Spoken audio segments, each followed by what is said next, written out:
Once again, my name is Dominique Broadway. I'm an award-winning financial planner, personal finance expert, and the founder of Finances Demystified. Like I said, I'm really excited to be with you guys today to talk about all things money. As you know, money is just one of those things that it seems like no one ever really wants to talk about.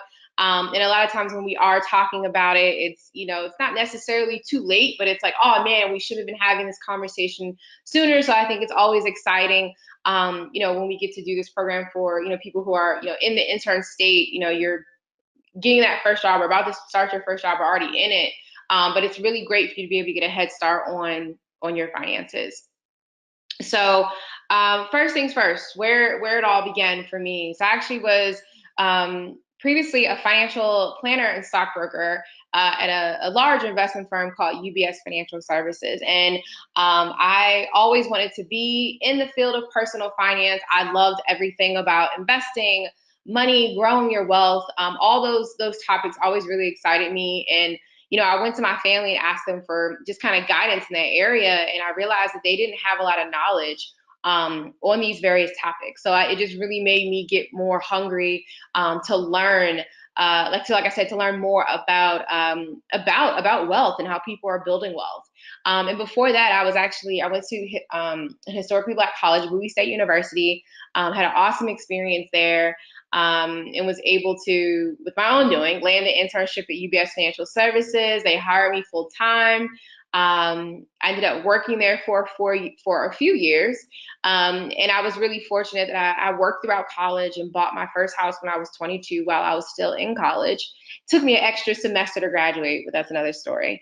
And essentially, once I was at this company, my friends were coming to me and asking me for financial advice. And essentially, they're just like, how in the world were you able to, save money and buy your first house by the time you graduated? And we were all, at the same parties doing the same things. Like, what were you doing differently?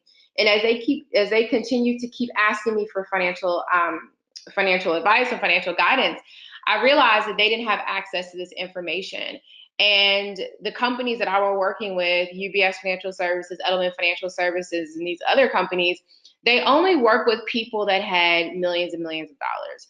And so I realized that there was this huge gap of people that didn't have millions and millions of dollars, but they really wanted access to this information, which is why I ended up quitting my job and starting my company about 5 years ago.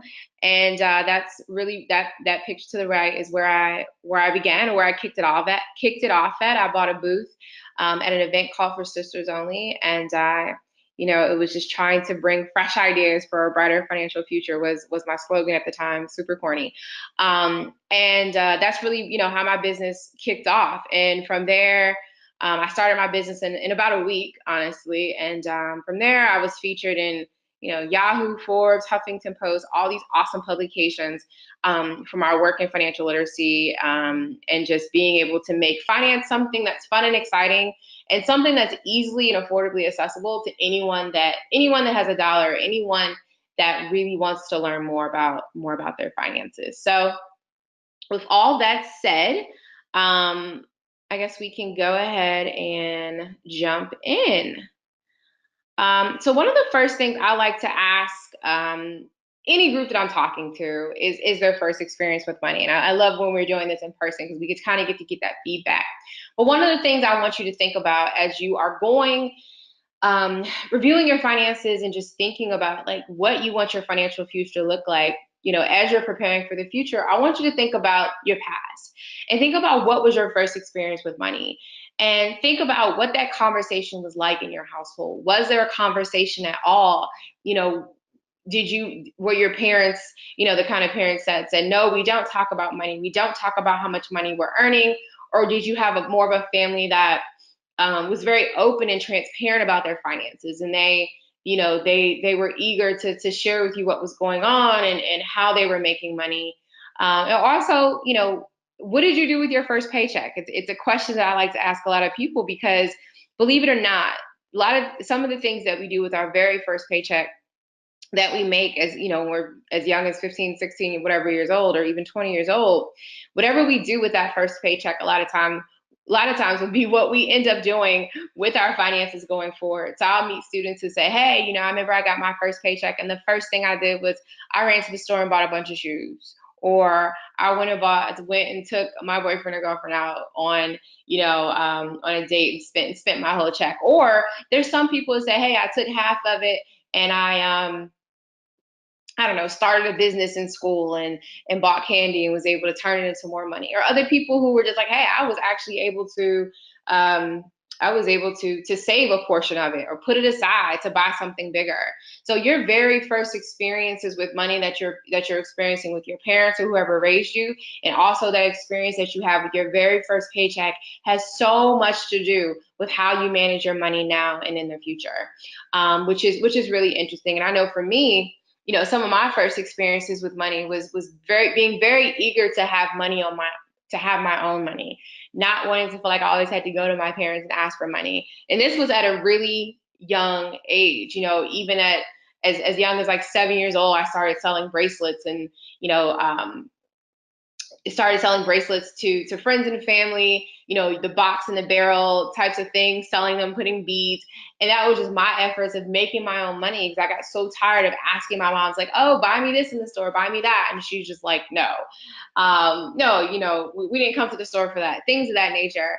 And it can be very frustrating. So for me, I think that really sparked that entrepreneurial spirit for me where, being an entrepreneurial now, but also going on and owning various other companies even while I was in high school and in college and so forth. So I want you to take some time and think about, we have some handouts. I think the handouts will be delivered to you after, but I want you to think about, like I said, just, what those experiences are and how they're affecting you now and how they could be possibly affecting what needs to be a positive relationship with your money. Okay, so next slide, setting financial goals. Now, this is something that's really important, especially as you're preparing for your internship this summer, but also just in life. It's really important to take the time to think about what it is that you want to accomplish in life, what it is that you want to accomplish, even with this summer, the money that you're earning, but not even just the money, but also with the experiences that you're having and the things that you want to learn, the friendships you want to make, like what are your goals? And so when you're thinking about these goals, if they're financial goals, professional goals, career goals, personal goals, whatever they may be, the first thing you want to do is do a brain dump. And essentially what a brain dump is when you take, in my situation, I try to take a notebook or a blank piece of paper and just start writing down all the things that are on my mind and start thinking about writing down all the things that are on my mind, thinking about all the different things I want to accomplish.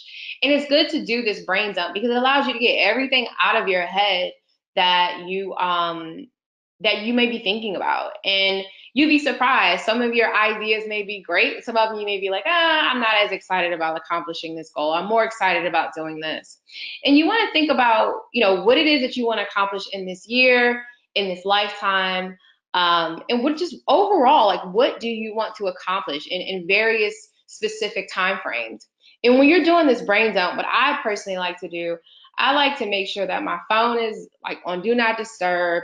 I don't have the computer open. I don't have other interferences open while I'm trying to do this. So I'm getting everything out. And once you do this, the next thing you want to do is write out each goal. And when you're writing out each goal, you want to make a list. You want to make a list of action items. You want to write your goal at the top of the page, and you want to make a list of action items and action items with dates. And so one of the ways I have been able to accomplish so many different things at my young age is by being able to write down, visualize, constantly look at what my big goal is and having smaller steps or smaller action items with very, very specific dates to make sure that I'm reaching my goals. And with those dates, I even go as far as putting those specific dates in my calendar. So even if it's not setting, but even if it's trying to pay off a credit card by a certain time or having a specific date that you want to save your first 100, your first 500, your first 1,000, making sure that you can see those and visualize those goals on a daily basis. Okay. So the next thing we want to talk about is budgeting. Now, budgeting is one of my favorite topics, believe it or not. excuse me, I had to take a glass of water. So it's actually one of my favorite topics, believe it or not. And it's not because it's, a lot of people don't like budgeting because they feel like you're telling, it's kind of limiting or telling you can or cannot do something. And that's not the case. I like budgets because budgeting essentially tells me exactly where I need my money to go. Okay. And that's why I think budgeting is so, so very important. And so instead of thinking about it as budgeting, think about it as your plan to tell your money exactly what you want it to do. Now, when you're creating a budget, the first thing you want to do is think about your two magic numbers. Okay. So your two magic numbers are how much money you're bringing in and how much money you're spending. Okay. So your first magic number, like I said, is your income. Now, depending on it, I can't recall, but if you're getting paid once a month or every 2 weeks or whatever it may be, you need to know exactly how much money you're bringing in. You would be so surprised how many times I meet people and ask them like how much money they're making or how much money they make every month. And they're like, oh, I have to go look at my pay stub, which is crazy. Like you should know exactly how much money you're going to be making every week, month, or whatever your specific pay date is. The other thing that you want to make sure that you know is your expenses. So it's extremely, extremely, extremely important to know how much money it costs to run you every single month. And that can be for your food, your housing, your any other various activities, getting your hair done, nails done, whatever it may be. But the key to building wealth is making sure that you're always bringing in more money than what you're spending is truly the key to building wealth. If you ever get into a cycle where you're spending more than what you're bringing in, I can guarantee you that you will end up being broke forever, because if you can't get out of that cycle, you're going to always be paycheck to paycheck, and you're going to always be, trying to figure out how you can save. But I mean, essentially, if you're always spending more than what you're bringing in, it's going to make life much tougher, and you'll never be able to build wealth. You'll never be able to save. You'll never be able to purchase a house, buy a car, whatever those specific goals are. So it's really important that you know your two magic numbers. Now, you're all going to get a copy of this budget worksheet. And essentially what this is, I want you to think about the various types of income and expenses. So this right here is kind of like your starting point. And even with your budget, like I said, it's your plan for you to be able to tell your money exactly where you want it to go, but it also is really your financial foundation. So this budget, or this plan to tell your money where you want it to go, is really the starting point of your wealth building strategy, or how you're going to be able to save, invest, or hit whatever specific goals that you have set for yourself already. So as you can see at the top of the budget, you can put your name at the top. So in this case, we would say Dominique's budget. And essentially it will have your take home pay. So in your situation, I believe you're all considered independent contractors, so no taxes will be coming out. You'll be paying the taxes on your own, and we'll be talking a little bit about that. But essentially, you want to put exactly how much money you're bringing in, and then you may even have additional income, which for some people could be like if you have an additional part-time job, or you do hair on the side, or you tutor on the side, or whatever it may be. Make sure you're accounting for all the money that's coming in every single month. The other thing in section 2, you go over your expenses. So like I said, your expenses can be housing, if you have housing, utility, cable, internet, cell phone, groceries, eating out, public transportation, gas for your car, parking, entertainment, shopping, clothing, car loans, credit card payments, savings, whatever it may be, okay? So you want to make sure that you're listing all those expenses all the expenses that are specific to you. And then once you get down to the bottom section, which is section 3, which is your bottom line. So your bottom line is going to be your income minus your expenses. So if you get down to that bottom line and you've taken your income and you subtracted your expenses and you're in the negative, we have a problem, right? We have a huge problem. And we have to figure out what we can do to either cut back on our expenses or make more money to make sure this makes more sense. If you have a situation where the income is greater, you know, you have a positive number, that's good. That means you're doing fine, and that hopefully the numbers that you put in are something that's realistic. And that's another thing. You want to make sure that you're being extremely realistic with exactly how much you're spending. Now, this is always one of my favorite slides because one of the questions I get from everybody, if they're no matter what stage in life that they are, is, Dominique, can you help me figure out where my money's going? I have no clue where it's going. Like, it's, you know, people act like someone's coming into their bank account at night and stealing all their coins. And clearly that's not the case. Well, I mean, it could be the case, but that's not the case. Usually what it is you're overspending, like we mentioned earlier. So essentially, when you're thinking about all these different things, this is just kind of like a bunch of pictures of the most common places that our money's going that we don't even realize it. So it could be things like membership dues, if you're a part of fraternity or sorority, or any other various types of organizations. As you know, a lot of times those membership dues come up once a year, and we totally forget that they're due because they only come up annually. It could be other things like Netflix, or even I know my Amazon Prime is a once a year thing, and then once a year you're hit with, you know, this larger bill. You want to make sure you're prepared for that. So even your monthly bills, like your Netflix, your Hulu. Let me see what else. There's so many different monthly things that we pay for. You know, various subscriptions. Everything is pretty much subscription based today. I don't know why I can't talk today. Everything is pretty much subscription based today. And so you want to make sure all these little teeny things that you're paying for, that they're not slowly draining your bank account. Other things are like transportation. I know I meet so many people, they're spending so much money on Uber and Lyft. It's like, just buy a car because this is ridiculous. So if you're spending hundreds and hundreds of dollars Ubering and lifting around town,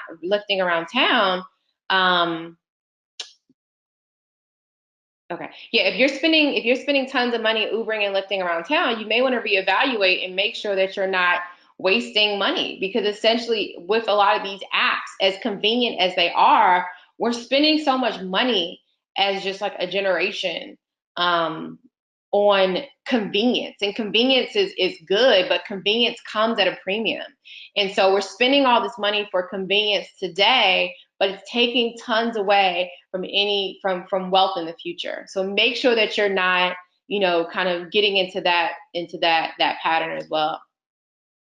Other things could be hair, getting your hair done, clothing, food, brunches, happy hours. And as you know, food and eating out is usually most people's biggest issue. So it's really important that you're like being realistic about how much money that you're spending every single month on food and eating out. Because essentially, if you are, essentially, if you are creating this budget and you're like, okay, I spend $75 a month on eating out, and then you actually look at your real expenses from the previous month, and you're spending closer to 300 or 400 eating out or something crazy, you know, that budget that you made it's almost a waste of time, and it's never going to be realistic. It's never going to help you reach the goals that you stated because you weren't being realistic from the jump. Also, travel spending, eating out. Oh, I've said, yeah, travel spending, family support, gifts. You know, we all have families, friends. They have birthdays, baby showers, weddings, whatever it may be. We have to buy gifts. And so if you know that, make sure that's something that's a part of your budget. And even in family support, if you have a family member that's always borrowing money from you, or if you are the family member that's always borrowing money from your parents or whoever, aunts, uncles, whatever, make sure that you're realistic about the fact that they need to be a part of your budget, or that you need to be a part of their budget if you're the one asking. And then also another big thing is travel spending. I know I love to travel. It's one of my favorite things to do, but sometimes it's not as simple as just buying the flight, because once you buy the flight, you know, you still have to have a hotel. You got to get from your airport to the hotel. You may want to eat while you're there. There's all these little things that we totally forget to think about, as we are, you know, as we're preparing these trips and preparing these fun activities. And, you know, like I said, how they can sometimes take away from the bigger things that you want to do in life. So this is Nate, and I like Nate because Nate keeps it super simple. Okay, I was seeing if there was any questions. So Nate keeps it simple, and I like it because Nate's in high school, and I tell people all the time, if I'm speaking to someone who's 20 years old or 50 years old, if you can't figure out how to budget when things are as simple as it is when Nate's in high school, because that's pretty much as simple as life is going to get financially for most people, not everybody, but for most people, it's going to be so much harder for you to ever figure this thing out later on in life. So let me tell you a little bit about Nate. So this is Nate, and Nate is a junior in high school. Nate works 15 hours a week at the mall. His net income after taxes is about $600 a month. He lives with his parents, so he doesn't have any rent, utility, or food expenses. His older brother owns a car and lets him borrow it to drive to work for $50 each month. Other than that, Nate will take the bus. Nate really wants to buy a car, so he puts any leftover money towards the savings. Nate also pays for his cell phone and personal expenses, such as going to the movies, buying video games, purchasing gifts. Now, one of the ways that Nate's already messing up is that he's putting any leftover money towards savings. And one thing you never want to do is put whatever's left over at the end of the month towards savings, because for most people, there's not going to be anything left over. So what we have here is Nate's budget. So Nate, like we said, Nate makes about $600 a month, and he has his budget goals. So in this first column, we have his fixed expenses, which is saving for a car, cell phone bill, car payment, and then we have his variable expenses: public transportation, entertainment, personal shopping, occasional spending. Now he has his budget goals. Okay, so his budget goals are what I like to say: the budget that's in your head. All right, if you don't take the time to write down your budget, then it's pretty much just a budget that's in your head. And we all have that budget that's in our head, where it's like, hey, I got paid, $500 this Friday. I spent $50 this weekend. I should have $450 left over. And you look at your bank account on Monday and you're like, oh my gosh, why is it negative $50? What happened? That's when you have a budget in your head. It's something that you think is happening financially, but it's really not, because you haven't actually taken the steps to make sure that you're able to stay on track with this budget.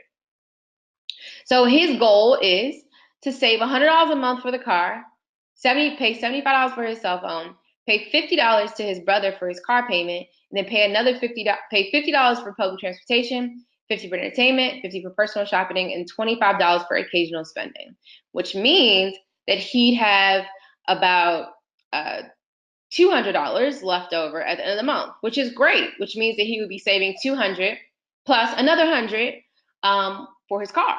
Now, his actual budget is what really happened. Now, as you can see, he ended up saving $0. His cell phone bill was $25 higher than expected. He ended up paying $50 more to his brother for his car payment. Maybe he got behind. He ended up spending another $10 on public transportation, and basically spent another $125 on personal shopping, another $75 on occasional spending. He ended up spending his entire $600, which means that he saved no money. So Mr. Nate is already in the cycle of being paycheck to paycheck, which is super scary. So that's why I like to share with you about Nate and how simple it is on a high school budget. And he already is in the process of being paycheck to paycheck, which is why it's so important for you to start implementing these things now, so that you don't get into that lifelong cycle of being paycheck to paycheck. Now, as you can see, Nate's goal was to save, and that basically failed. So we don't want it to fail for you. So essentially what we want to do is make sure you're saving something, and you are saving it frequently. So first things first, your savings has to be automated. Now, I know earlier on we already set what our goals, what our financial goals are, and hopefully you have a savings goal set for the summer, also set for the year as well. So once you have that goal, you set that goal, you want to break down the amount, okay? And so when you break down the amount, once you break down the amount, you want to make sure that it's automated, and it has to happen automatically. Your savings has to be automated. The only way I was able to save $50,000 by the time I was 25 was by automating my savings, because essentially, if I did not automate my savings, I wouldn't have saved anything. Because if I waited until the end of the month to save what was left over, it probably wouldn't have been anything, because I'm a really good saver, but I'm probably a much better spender. And you have to know that about yourself. You have to know what your relationship with money is. Now, let's say if we take this goal, let's say if you had a goal of 10,000, which is a big goal, but let's just use it for this purposes. So let's say if your goal was 10,000 and you already had, let's just say in this situation, $2,000 saved. You could say, okay, starting in February, I'm gonna save $550 a month, and then I'm gonna get some money back from my taxes. I'll save another 2,000. And by the end of the year, I'll have 10,050. Now, obviously, this is one scenario, but this is basically a possible way that you can break it down, where you may say, hey, my goal is to save X amount of dollars by the end of the summer. I have, I don't know, $100 saved now. I'm gonna save $300 a month, and by the end of the summer, I'll have, I don't know, $1,000 saved. But as you can see, that's more of a strategy behind your goal, instead of you just saying that you want to have X amount of dollars saved with no real strategy.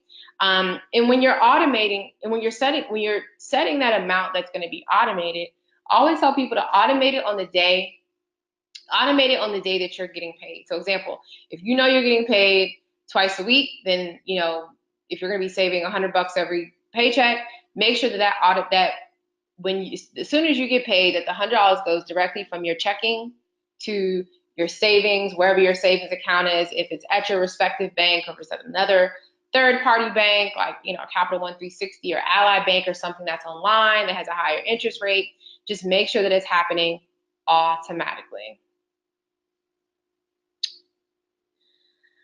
Okay, so let's jump into taxes. So this is important to kind of talk about after savings too, because as you guys know, with the internship you have, your taxes, you're independent contractors, which means that you're going to get a 1099 at the end of the year, which means that you have not paid taxes on the money yet. So because of that, you need to prepare for and make sure that you are saving, in addition to whatever your specific savings goal is, that you're saving and setting money aside for your taxes as well. So I would definitely recommend even setting up 2 savings accounts. Having one savings account specifically for whatever your specific savings goal is, and having a whole other savings account specifically for your taxes, so that it's ready by the time tax time comes. So essentially, when you do have taxes, what you can do is pay them quarterly, and this is something that you can start doing now as well. So essentially, you could estimate about how much you're going to make and split that amount into 4 and start paying it, quarterly, which is typically something that you can do. You can go online to the Electronic Federal Tax Payment System, which is the EFTS.gov, and actually make payments now. So if you don't want to wait till the end of the year, you could say, hey, every 2 weeks or whenever I get paid, I'm going to just send them $50 or something of that nature, so that I have made payments throughout the year instead of having a larger tax bill at the end of the year. And so essentially, when it comes time to estimating that, I always tell people you want to estimate at least 25%, putting at least 25% of what you're earning away for taxes. So there's that 15.3%, that's basically your Social Security and Medicare, because you're covering that for yourself, and then adding a minimum another 10% for your respective tax bracket. Now, obviously, that's just a ballpark, but that 25 to 30% is a good amount to start setting aside so that you're not hit with a huge tax bill next year.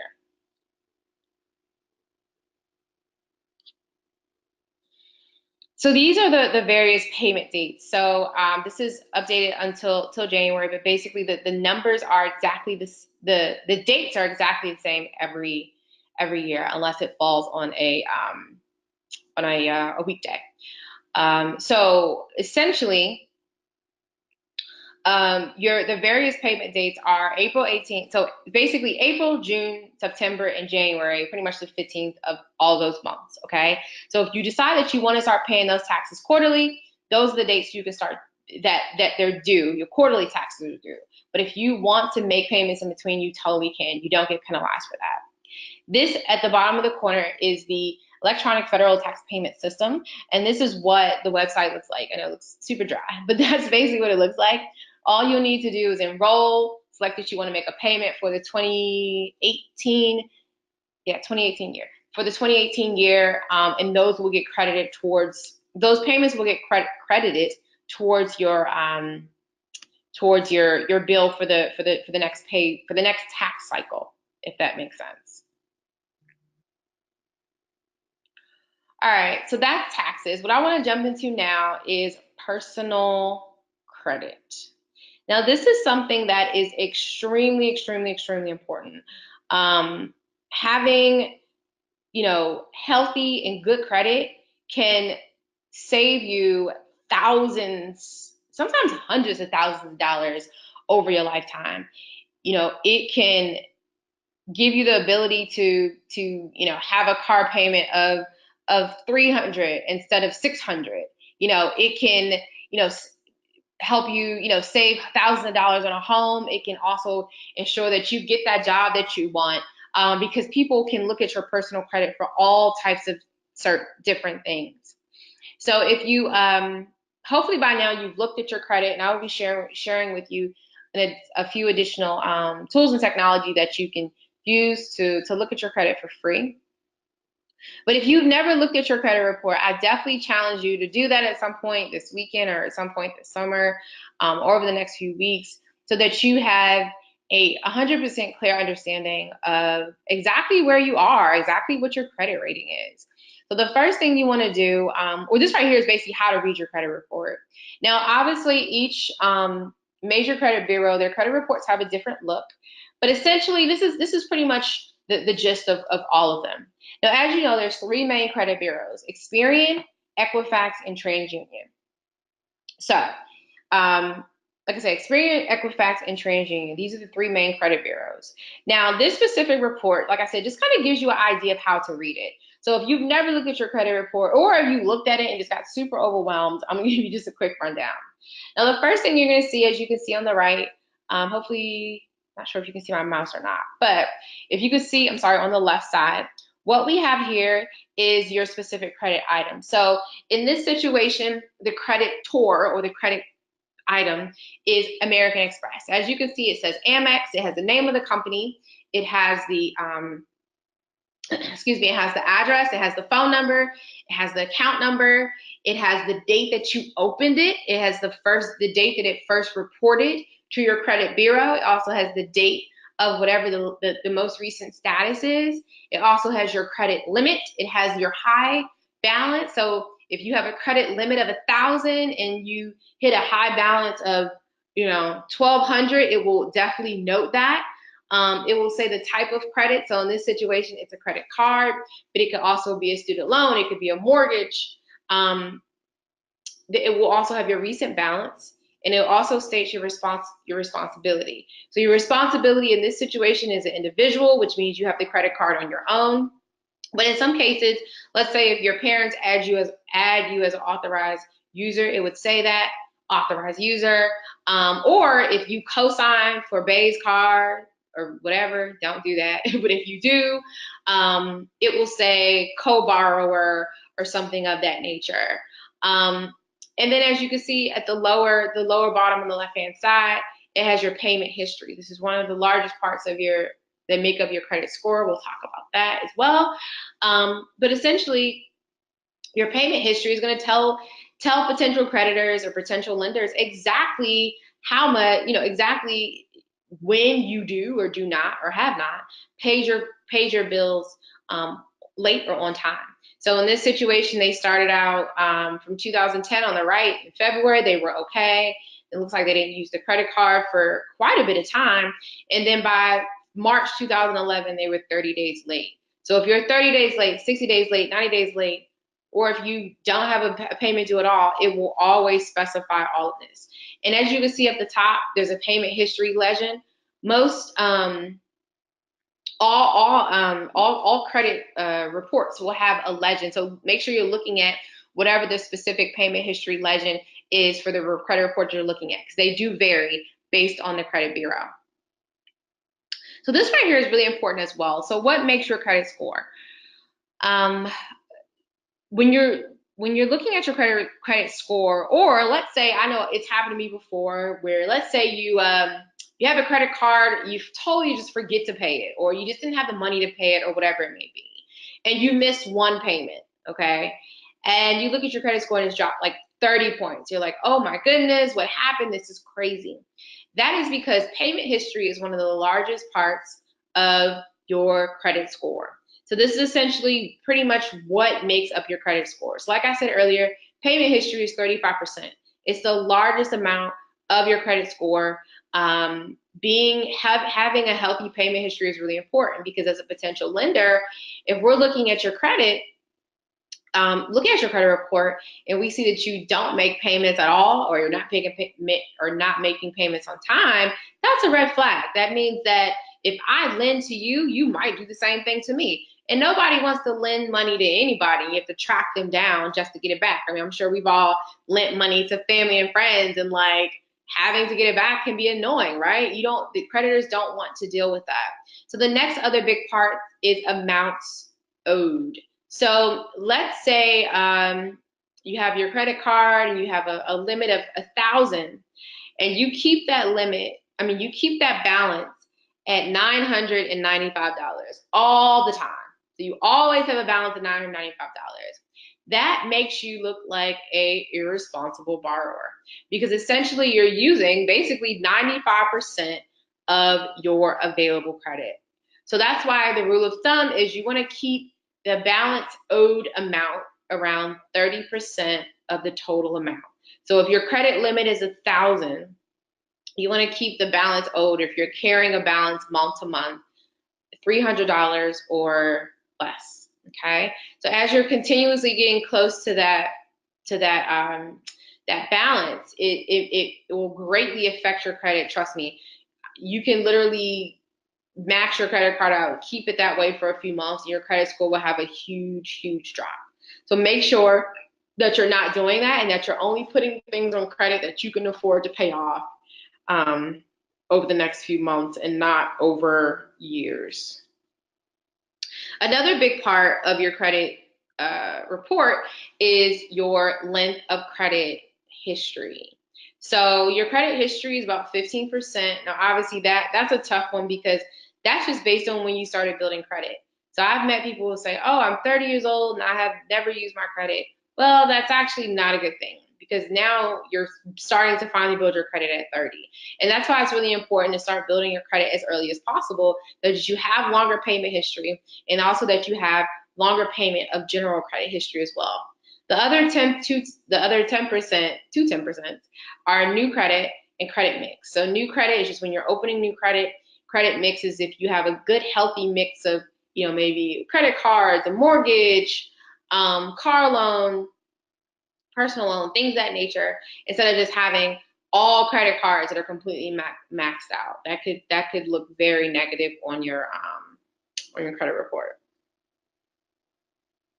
So if you looked at your credit report, like I said, I'm gonna give you a couple other free tools that you can use, but you can also go to annualcreditreport.com and get full, complete copies of all of your credit reports from each of the major credit bureaus, so Experian, Equifax, and TransUnion.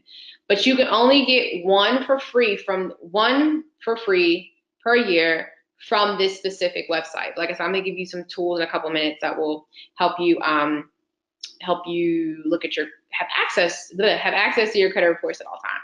So essentially, what you want to do, if you look at your credit report and you see there's some errors, the first thing you want to do is pull your most recent credit report. And then if you see things that are incorrect, you can always go to whatever the respective website is. Let's say in this situation, if it's transunion.com, click on customer support, select file an online dispute. You'll be able to register for an account. There will not be a charge at all.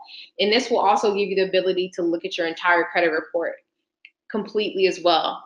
And this is important because a lot of times people will look at their credit report for the first time or even the 50th time and see something on it that they realize may not be there, something that's not correct. I've literally had clients who pulled their credit report and realized that there was an eviction on there for a house, eviction for an apartment that they never even lived in, or a state that they never even lived in. So a lot of times if you have a common name Or if you are like a junior or something like that, like juniors and seniors a lot of times, like Michael Junior, Michael Senior, whatever, a lot of times those things will transfer to their credit report because if they're growing up, they have the same name, they're just a junior or senior is the only thing that separates them, but they live in the same house, it can sometimes end up on your credit. So you want to make sure that everything on your credit is yours. So other ways you can clean up your credit is one, negotiating with creditors. So if you go to your credit report, or if you've already defaulted, if you've already defaulted on something, you can contact the creditor and work out a repayment plan to get back on track. Communication is key when it comes to every single aspect of your finances, especially your credit, but all aspects, but especially credit as well. When you're working out these repayment plans, obviously just make sure it's something that you can afford to repay. What you don't want to do is work out a repayment plan with your lender, and they decide, and then you default on them, and then they're not going to want to work with you again, or not going to be as willing to give you an opportunity to fix things. So another thing you can do is what they call pay for delete. And that basically means that you're contacting the creditor and negotiating with them on, negotiating with them to pay the debt off for a reduced amount in exchange for them deleting the item off your credit report. So this is something a lot of people don't know that they can do, and it typically works for debts that are smaller. I've seen it work for debts that are like 1,000, but this typically works for debts that are smaller, less than 1,000, around that $600 range. But I've seen it work for bigger amounts. But essentially, when you do that, just say, hey, I want to pay this off for X amount of dollars. If you will please delete this off my credit report. Just make sure that you make a note of whoever you speak with. If they can send you some sort of email or written confirmation, that's even better, because if they end up not deleting it, at least you can go straight to the credit bureau and say, hey, this was supposed to be deleted and it wasn't. So a couple other ways to increase your credit score is, one, begin making payments on time. Two, keep your credit card balances less than 30% of the available balance. Consolidating credit cards, reviewing your credit report, disputing any items that are incorrect, and paying down debt. All right, so a couple more things. I'm going to go over retirement plans and investing, and I think one more thing. Okay. So next we're going to talk about contributing to a retirement plan. Now, usually for your internship, you're not going to have the ability to contribute, but most of you will be graduating soon, or you may already have, and your job's going to give you the ability to contribute to a retirement plan. I think it's a great thing for you to do. Sometimes people do not take advantage of the retirement plan that their jobs are offering them, because they may say, hey, I only want to plan on being here for a year or two, or they don't understand how the plan works. So we want to make sure that we're taking advantage of retirement plans, because for one, it's free money, okay? Who does not like free money? I love free money. And free money essentially usually comes from an employer match. So a lot of times what will happen is your employer will say, hey, if you're contributing to the plan, or sometimes if you're not contributing to the plan, we are going to contribute X amount percentage for you. So usually, I know like even for the federal government, I think it's usually like a 3% match. So if you're putting in, let's say 3%, they may match it 3%. Or if you're putting in 1%, they'll match whatever you're putting in, whatever it may be. Every single retirement plan matching and rules can be different. So you have to read that or contact your HR department to see what's specific for you. But make sure that you're taking advantage of that free money. I hate when I meet people who say that they didn't take advantage of the retirement plan because they did not plan on staying around long, and then all of a sudden they've been there for like 7 years. They never took advantage of it. So another reason to contribute to your retirement plan is it also reduces your taxable income, which means that you'll pay less in taxes, and we all want to do that. So if you have a W-2, if you're a W-2 employee, and like I said, in this internship situation, you're not, but being able to contribute to these retirement plans for your job now or in the future will be able to reduce your taxable income, meaning that you will pay less in taxes every year, because the contributions that you're making to the retirement plan are pre-tax in some situations, unless they're a Roth plan and they're after tax. So that's just a little bit on retirement plan and kind of the importance of making sure that you're contributing and taking advantage of the ability to reduce your taxable income, but also your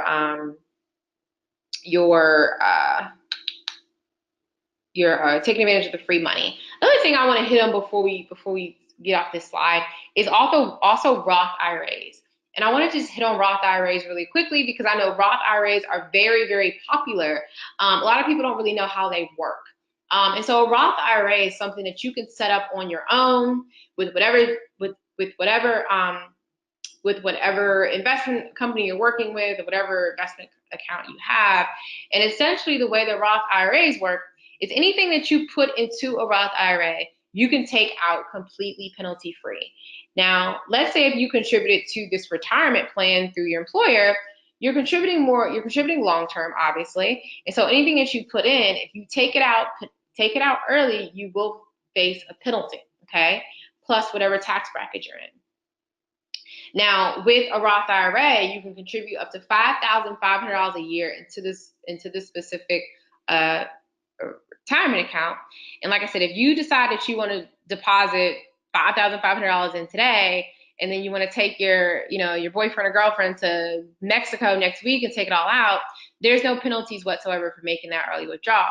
Now, let's say if you put $5,500 in today, and then the money's in the stock market and it grows drastically. So it goes from 5,500 to 6,000, and you decide you want to take the whole 6,000 out.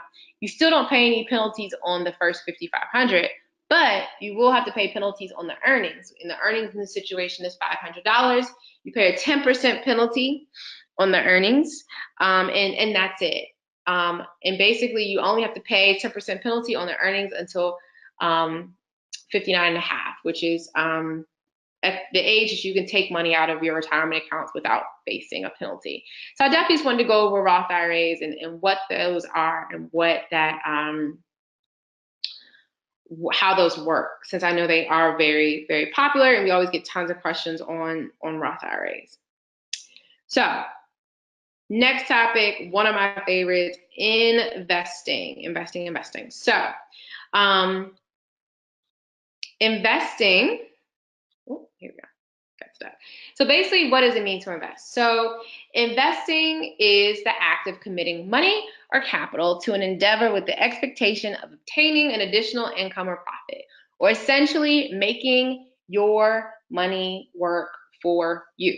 That's what I'm all about right now. I'm making my money work for me. I don't want to have to work super, super hard all the time. You want to make sure that you are, investing and making your money work for you, so you don't feel like you always have to, work for every single dollar, and you have money working for you while you're going out and making more.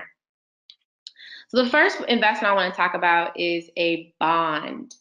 So a bond is essentially debt. Okay, so a bond equals debt. So when you own a bond, it turns you into the bank. So governments or companies are borrowing money from you.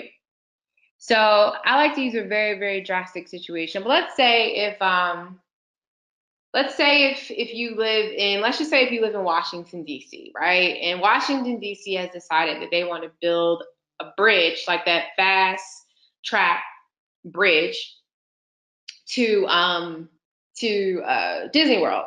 And they say, hey, we don't have the money to build this bridge, but we want the people of, DC or Maryland, whatever, to contribute to lend us money so we can build this like fast track bridge to Disney World.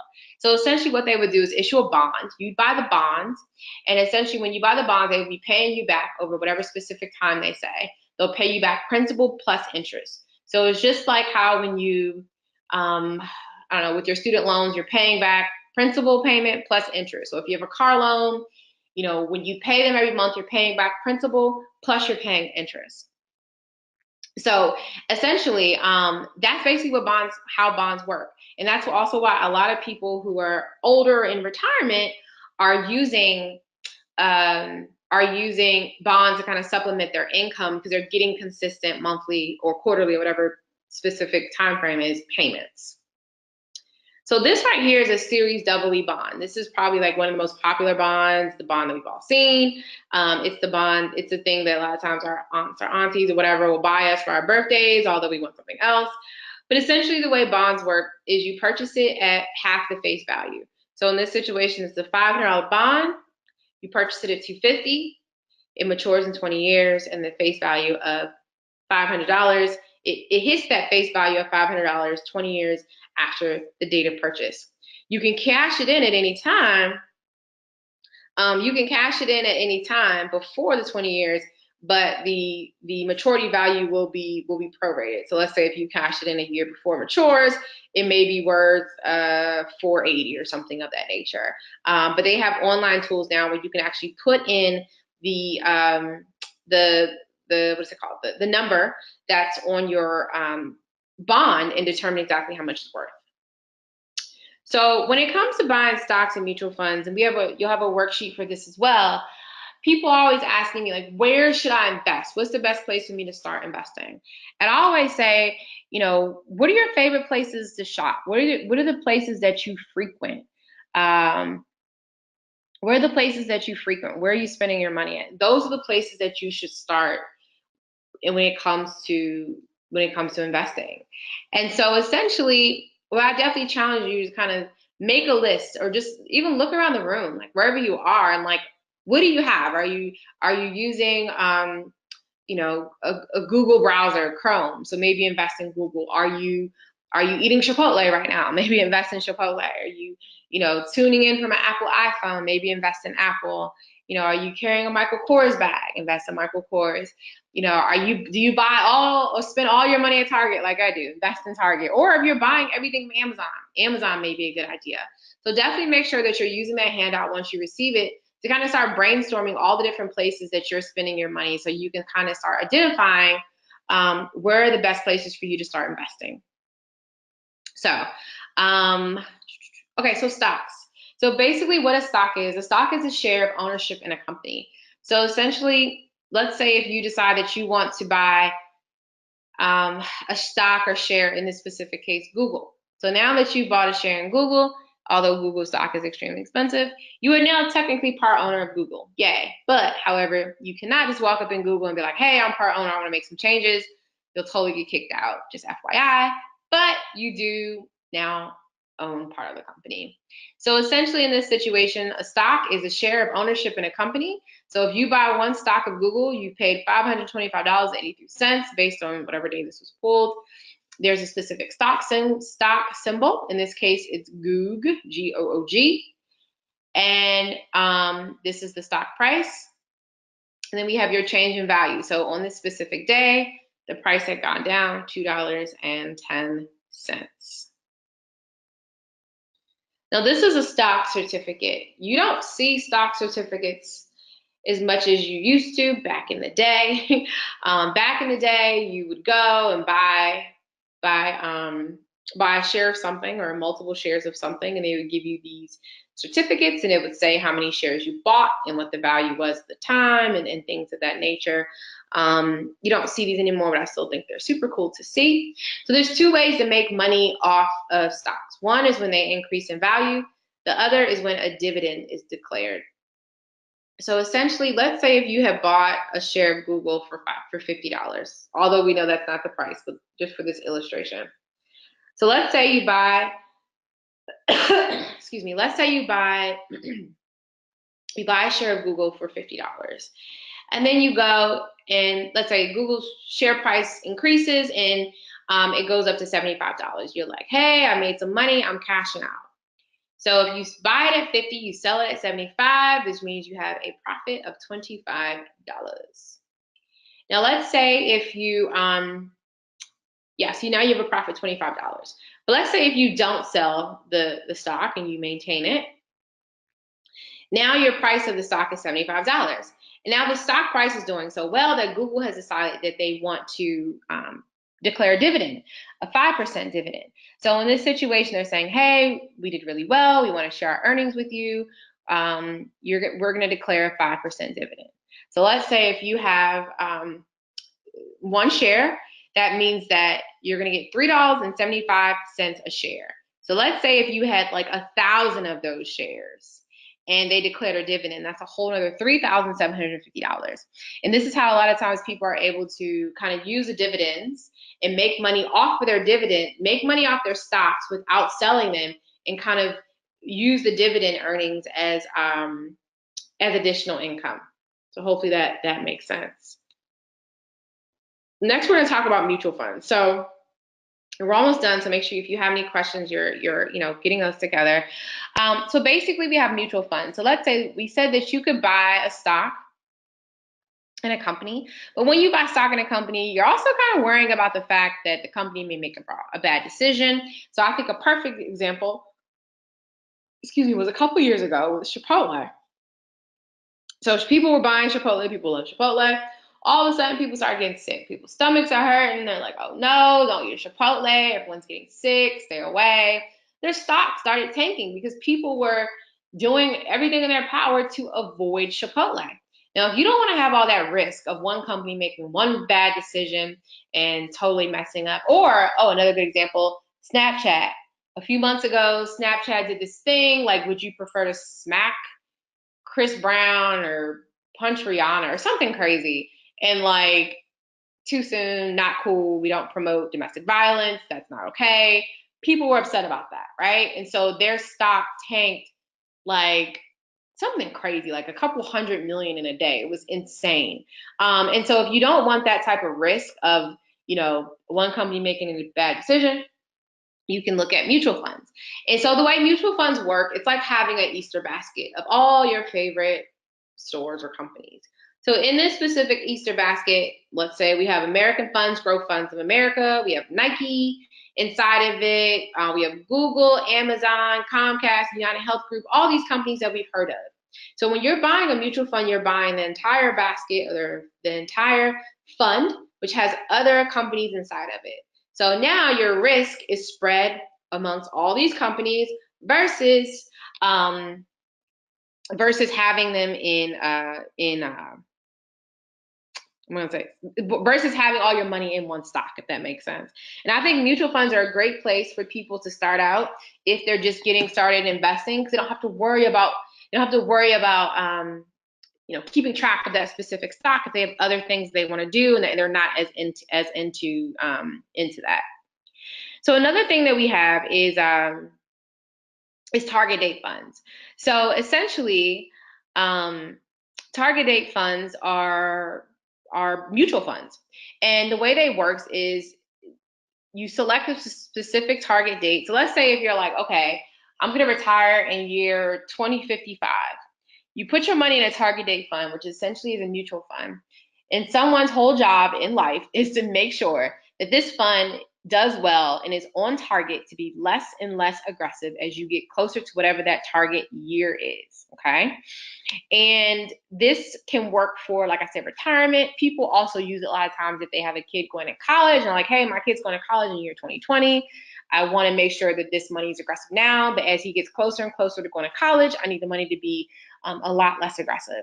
And that's why target date funds are most commonly held in retirement accounts, but nowadays they're also available in college funds as well, because you can kind of put your money aside for this specific time. Okay, so now we have exchange traded funds that I want to kind of hit on cryptocurrency for a second as well. So essentially, exchange traded funds is when a stock and a mutual fund pretty much get together and have a baby. And so essentially, stocks trade all day long and mutual funds trade at the end of the day because they have to wait for all the total of the mutual funds to come. The mutual funds throughout the day to kind of add up so they have that collective value. But essentially with an exchange traded fund, it's a different type of technology which allows the mutual fund to trade all day long, okay? So that's basically what an exchange traded fund is. And people like them because the fees are a little bit lesser. The fees are less, I guess, because they are trading more frequently.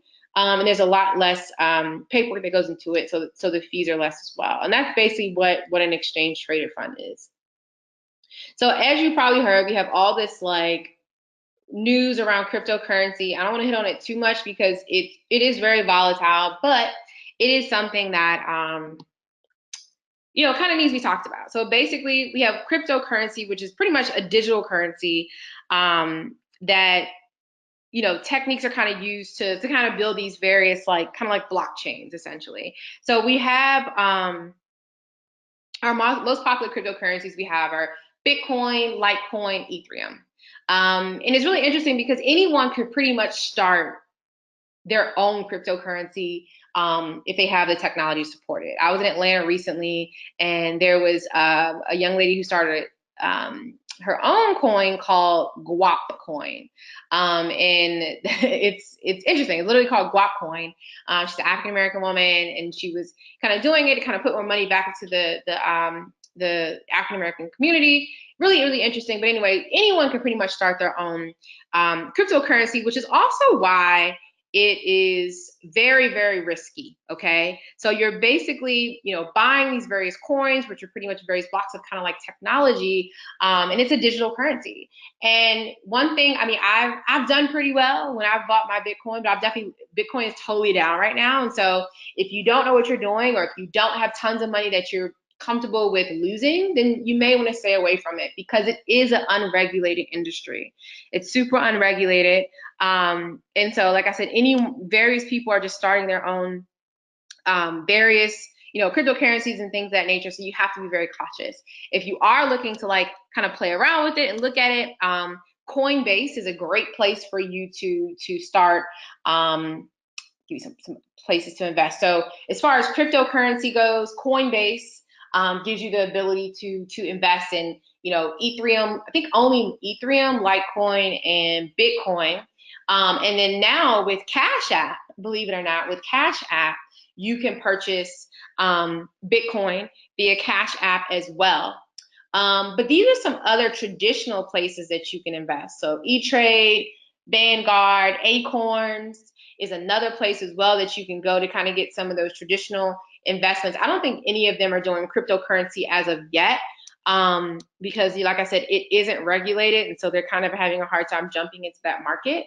So that's why you have to go to a third party like a Coinbase, a Cash App. There's another one that's escaping me right now to be able to purchase those cryptocurrencies. But like I said, be very, very cautious because it's a completely unregulated industry. And it's very, very risky. There's a lot of people who are making money with it, but they're literally sitting down all day and trading cryptocurrencies as if it was almost foreign exchange. So just make sure you do your research before you jump into that. So I gave you guys a couple of different tools, like I said, for crypto. So for regular traditional investing, Acorns is great. You can start with as little as $5 through the Acorns. Like we mentioned, E-Trade, Vanguard. For cryptocurrency, you can always use Coinbase. You can also use, like I said, Cash App is a great tool. There's another one that I cannot remember. I think Stash App has just started as well, where you can do cryptocurrency, and I think specifically Bitcoin. These are some other tools and technology. So for budgeting and just tracking your spending and setting those goals, Mint and Personal Capital are great. All these tools are free, by the way. A couple other my favorite free ones when it comes to credit or Credit Sesame, Credit.com, as well as Credit Karma. And then Digit is another one of my favorite tools as well when it comes to, when it comes to automatically saving. So being able to link your bank account, save automatically, and making sure that you can kind of hit those goals. And so it kind of tricks you into saving more money by slowly pulling out small amounts of cash, so that you see it coming out, but you're not as it's not like you're waiting to the end of the month to save this money. It's slowly doing it throughout the month for you, which is really cool. All right, so I think that's it as far as everything. I know we only have like a little over an hour, so we're hitting that time limit. So if you have any questions, here's my information. But in the meantime, let me leave these up so you make sure you get these. I guess we can open it up for for questions if there are any. Not sure if I can. Yes, we do have some questions. Thank you so much, Dominique. That was great. I think, isn't this like our third, fourth year that you've been It is. I think coming? it's our third or fourth year. Yeah, so it's great, and hopefully the interns will get an idea and start saving money and investing. So I have two questions so far. One of the questions is from Stephanie Rosas. Stephanie, I'm trying to find you so I can unmute you. Okay. Stephanie, you're unmuted. Can you hear us? Yeah, I can. I Okay. was wondering if you could talk about student loans and how that affects your credit score if you haven't really started paying them down. Oh, that's a good question, Stephanie. So with student loans, believe it or not, so as far as your score goes, and you're probably thinking like because it's not weighed like a credit card. So different types of debt is weighed differently. So because your student loans, it's a huge debt and it's marked on your credit as a student loan. If you have not started paying them yet, it's not a bad thing because it's technically will show that you're always on this on time, that your payment status is considered on time. Okay. So once they come due, you just have to make sure that you are paying them on time every single month. Even if you miss 1 month, that can have a huge hit on your credit score. So if you haven't started paying them yet, they're honestly not negatively affecting you because it looks like, they're healthy debt. They're in a good payment status, if that makes sense. If for any reason you're not able to pay your student loans, just please like make sure that you're communicating that with them because not paying your student loans can escalate really quickly. It can have a huge negative impact on your credit. And then also, if it got really, really bad, they can garnish your wages. It can get super, super ugly. So it doesn't have a necessarily a negative impact on your credit at all until you are not paying them. And then the one time it can hinder you is when it comes to your debt to income ratio.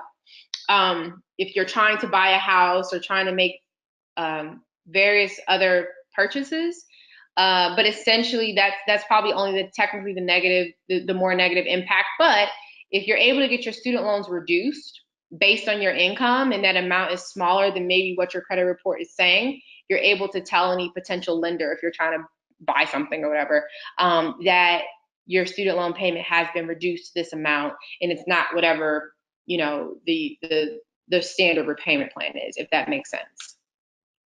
Okay, thank you. Mm-hmm.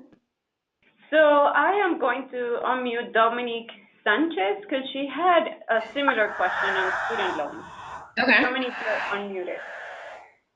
Hi, I also have a question about student loans. So I have to start paying towards the end of this year, and I was wondering if you have any advice on how to pay that quicker than the 10-year plan that they typically give you. Yeah.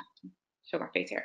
Okay, so if you're gonna start paying them, you said the end of this month or soon, basically. So what you could always do is just start adding more to the payment. So if you're comfortable with the payment that they're giving you and you don't need to get it reduced based on your income, or if you don't need to get it reduced so that's more affordable, you could always double up your payments, or just add more to your payments. And the good thing with that is that it will save you tons of money on interest.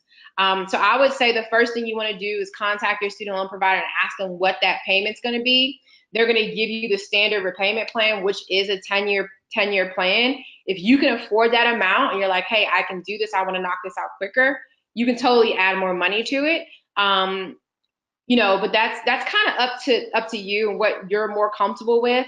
If for some reason you can't afford the amount that they're estimating for you, you can ask them for an income-based repayment plan, which will stretch out your payments, but after a certain time, your payments are forgiven. So you kind of have to figure out and do your budget to see what works best for you in your financial situation, if that answers. Yeah, that does. Thank you. Okay, perfect. Can you hear me, everybody? Can you hear me, Dominique? Yes. Okay, so the next question is from Devin, I'm going to unmute you, Devin. Let me see. Well, I can't unmute him. I don't know what's going on, but I'll read his question. So, how do I check my credit report? Yes. So there's a couple different ways you can check your credit report. You can go to the website annualcreditreport.com. They'll give you one free credit report for every year for each credit bureau. And then there's also the other tools. Can you guys still see my screen? Or are you seeing me? Or are you seeing both? I can see both. Okay, perfect. Oh, good. Okay, I didn't know it could do that. Okay, so as you can see here, Credit Sesame, Credit.com, and Credit Karma are all also free tools where you can check your credit report as well. So if you want to get the full complete credit report, you can go to annualcreditreport.com. If you want to get your credit report and your score and be able to track it all the time, use those three apps or pick whatever two you want. But just understand that even if you download all three of those apps, they're all going to have different scores 9 times out of 10 because they all represent different credit bureaus. But my favorite, if you have to get just one, I would get Credit Karma because Credit Karma has TransUnion and Equifax scores and report. Perfect, thank you. So the next question is from Jordan Clark. Jordan, I'm going to unmute you. You're unmuted. Hey, Jordan. Hey, I actually, good morning. How are you? Good Or morning. good afternoon, rather. Yeah. I just wanted to thank you, and I love this presentation, but I wanted to see if you could Thank you. talk. You're welcome. I wonder if you could talk to our students about, they usually have a lot of questions on how to manage their current funding for during the summer for like going to the site and from the site, as well as managing going out on the weekends with their friends, which you talked about a lot of in here. But let's say their pay is $10 an hour, or $20 an hour, however much that is. Can you give them a scenario with, like, I guess, a Saturday movie outing? How would that work for them? Yeah, that's a good question. So I think and that's why I spend so much time on the budgeting and like really identifying those areas where we're wasting money and we don't realize that.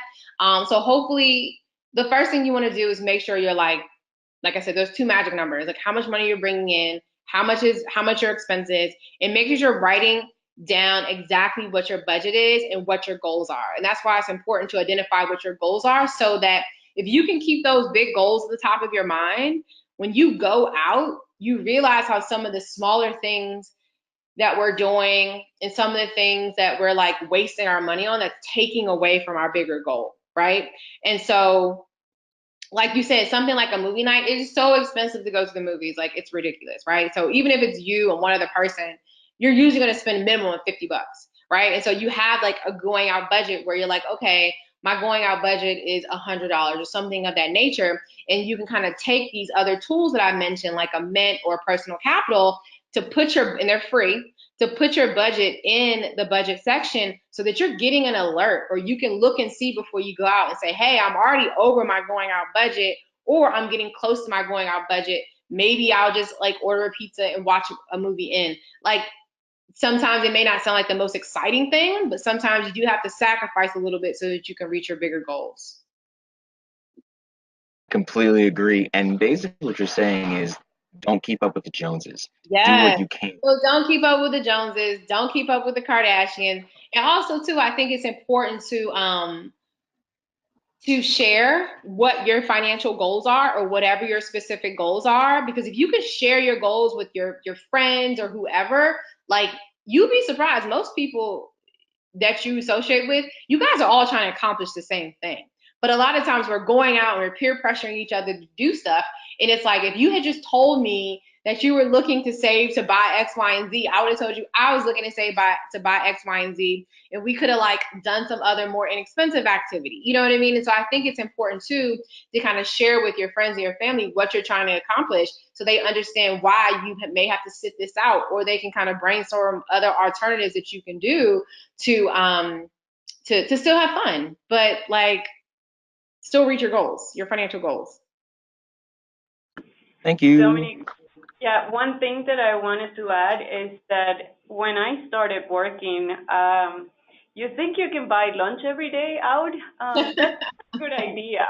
And so So true. some of the parks that the interns are going to be working, that's not an option. But if you're in a more urban area, you might have that opportunity to be able to afford to buy lunch. Not even afford it, but to go and get lunch. Yes. That's Yeah. not a good idea. You guys need to start packing your lunch from now on. You save so much money when you eat at home, and you can treat yourself, but it's something that if you add up the money, it's a lot of money. Oh yeah, I mean, I think that's why I said like having that budget is important, because you think, oh, I'm gonna go grab a sandwich every day. Like even like if you go to Subway and buy a $5 footlong, like I've never spent just $5 at Subway. It's always like 8. Like I don't know why. Even if you buy a $5 footlong, you buy a drink or some chips, whatever. It's never just $5, right? And so on average, you're probably gonna spend a minimum of $10 a day. That's easily what, $200 a month. That's easily $200 a month just on food, and that's just $10 a day. That doesn't include gas or any other things. So that's why it's important to, one, be realistic about what you're spending, but also make sure you have a goal set so that you know what you're working towards. Like you're not working all summer just to buy lunch. It's not the goal, right? You're working so that you can, one, get some career experience, but also so that you can save and have something to show for what you did over the summer. Perfect. So the next question is from Alea Cave. Alea, I'm trying to unmute you. So you're unmuted. Hi, my question is basically just about like how to get approved for credit cards when you don't have that extensive of a credit history. Because a lot of times, like once you get your once they give it back to you and they tell you why, it's like, oh, not enough payment history, not enough credit history, but it's like you don't have stuff to pay on. So how do you get that up? Yeah, it's a good question. So you're probably aiming for too advanced of a credit card, I think is usually what it is. Because there's certain credit cards that are for people that already have excellent credit, and there's certain credit cards that are for people who are just starting out. So what you can do, trying to think the name of the website. Oh, it's escaping me. I think it's Wallet Hub is really great. Let me double check. Yeah, so there's a website called Wallet. I think it's Wallet Hub. And what you can actually do is put in, you can search for credit cards based on your credit score. So let's say if you, yep, you can. So let's say if you use these free apps, you're like, okay, I realize I have no credit, so my credit score may be 600 or whatever. You can kind of go and say, hey, I'm looking for credit cards with people that have a score of 600 or 650. But overall, and I have no partnership with Capital One, but I think Capital One is a really great place to get your first credit card. Their Capital One Platinum card is awesome. I mean, if you can apply for your Capital One Platinum card, it's a great starter card. Or if you're just like, hey, I want to do a secured card. And so sometimes that's what people will do. They'll get a secured credit card. Capital One also has a great secured credit card where you put down like $50 and they give you a $300 credit limit just to get started. And then from there, over every few months, they'll just keep increasing it based on that. That's a great way for you to build your credit history. Okay, thank you. So the next question I have is from Edgar Pedrosa. Edgar, you're unmuted. Can you hear us, Edgar? Yeah. So you can ask your question. Oh, hi. I was just wondering, you can give us some tips on how to like maintain that discipline of like not, going past our budgets and maintaining our budget goals. Yeah, that's a good question. So it's not easy. Trust me, it's not going to be easy. But I think, to maintain your budget, I really think it's important to write your budget down. Like, anytime people take the time to write their budget down, they're able to visually see like what they're trying to accomplish, but also it really tells you where your money needs to be going. So you don't mess up and accidentally overspend X amount here because you already know that you have this amount being automatically saved. Or another thing you can do is what I did when I was able to save, hitting my first savings goals was sitting down, creating the budget, and then figuring out exactly how much I wanted to save. And so I know that once that savings occurred, that everything else in my checking could technically be spent. But I wanted to make sure that the savings would, spent on bills or whatever, but make sure that that savings was happening automatically. I also think that these free tools, like I live by these tools, Mint and Personal Capital. I think they're really important because they give you real time information about where you are and how much you spent. And I think that that's where a lot of people go wrong, especially like back in the day, people would like wait for their bank statement to come. Like that's way too long, right? You've already gone broke. But, taking the time to use these tools are really great too. And even something as like, I look at my bank accounts every single morning, like once I wake up, because I want to know exactly how much money is in there, what money came out. So I think that if you're able to take small steps, like looking at your bank account every day or, using these tools to put your budget in and track your budget, and they can let you know if you're getting close to it or not, should be able to help you to stay consistent. Thank you. You're welcome. So let me see if I see any other questions. If you guys have a question, you can type it in or raise your hand or use the question icon so I can unmute you, but I don't see any other questions. So, well, I think we're good for today, Dominique. Thank you so much. Perfect. Well, as always, it was great. I see a question. Sorry. Sarah Bruce. Sarah, you're unmuted. Awesome. Hi. I just wanted to know if, since we have your email down there, are we like free to email you if we have any other questions that pop up? Yeah, that's what I was going to say. If you do have any questions that a lot of times people just don't feel comfortable asking in public, totally just shoot me an email. I definitely don't mind answering those questions. If it's something that's private or something very specific, you can always email me there. And I'll put that. Thank you so much. Yeah. You're welcome. Okay.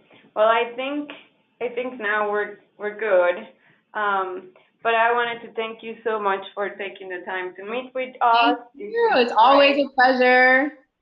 I think it's a great tool that they do not teach in school or university and that we all need to learn. So thank you so much. And I hope that, the interns will get a lot of ideas and start saving. I'll save the recording. It's been saved, but I'll send the program managers the copy of the recording and the documents that I was not able to upload, even though you sent them to us. But thank you so much and have a great summer. Thanks. You guys have enjoyed your summer as well, and I hope we see you all soon. Thank you. Okay. Bye-bye.